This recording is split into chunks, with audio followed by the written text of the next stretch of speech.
I think it's time for some kitchen knives.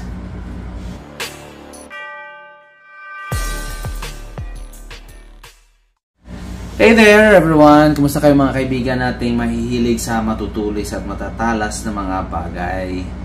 Ito na naman tayo at may bagong video about knives, of course. And these are my new builds, except dito. This was made long time ago. I just want to feature lang dahil ito yung sumugat sa akin ng pagkalalim sa dibdib. This video is about these two knives na gawa natin.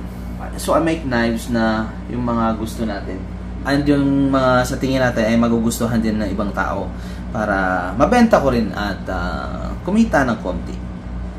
But I also love being in a kitchen. I also like cooking and I like sharp blades sa kusina.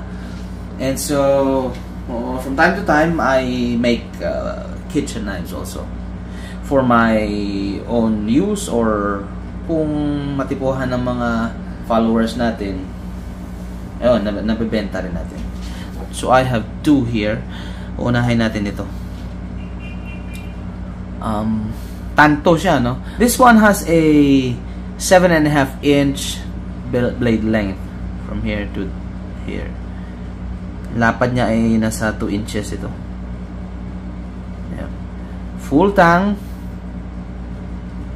at meron siyang 2-piece na handle scales. Dito sa bolster niya nilagyan ko ng resin, black resin. Yan.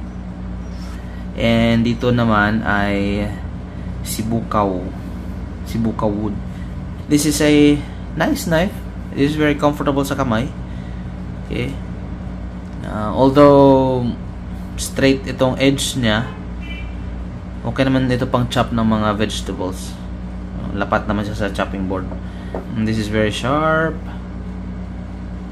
I have posted this for sale sa Facebook page ko, but for some reasons wala masyadong nagkaka-interest. I don't know. And wala namang problema sa akin dahil I like this one, so I'll just keep it. And here's the newest one that I built.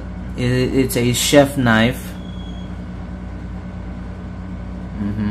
This is a very versatile knife, very utilitarian. It's got a good belly, may narrow tip, pero makapal din naman. So this is a very useful knife. It has an 8-inch blade length at ang handle niya ay nasa 5 inches. This one is a 4.5 lang ang handle nito. For the handle, ang kanyang ferrule, instead of putting metal, I used ostrich bone. Yan, butas ganyan. Nilagyan ko lang ng puti na resin. Yung main handle niya ay gawa sa bahi wood. I like bahi because it's got some texture. Actually sa sa loob to banda na sa inner portion nito ng bahay, so marami siya yung parang foam. Yung sa outer portion kasi napaka-tight nitong mga strands. So ito ay nasa inner part. So sinadya ko 'yan para kutkutin ko itong malambot na bahagi para magkaroon ng texture. Meron siyang pink and black spacer gawa sa Kydex. At sa dulo naman, by the way, this is a sandwich build ito. Ang tang ay hidden, pero hindi ito one piece ang bahi. Hindi lang halata. Malinis ang pagkadugtong natin. For added bonding, nilagyan ko sa dulo ng resin. Hindi siya pantay-pantay dito, but inukit ko lang yan with a Dremel so that mapunta dito yung resin at para siyang takip, para siyang cap nito. So I think it's gonna add more strength dito sa handle natin. Resin na puti and pink. So there, wala pang sheet ito meron na. Pwede rin kasi itong pang outdoors eh. Pwede rin pang camping purpose ito. Kaya ang sheath nito ay ano, yung may belt loop.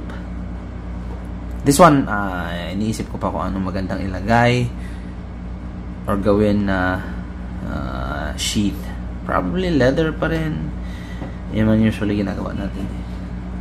So, there. There's my new kitchen knives. Para lang sa akin ito, but kung magustuhan at magkasundo sa presyo din, why not, coconut? Okay, so thank you again for watching, for your continued support on my channel. Wala lang, hindi naman tayo kumikita dito.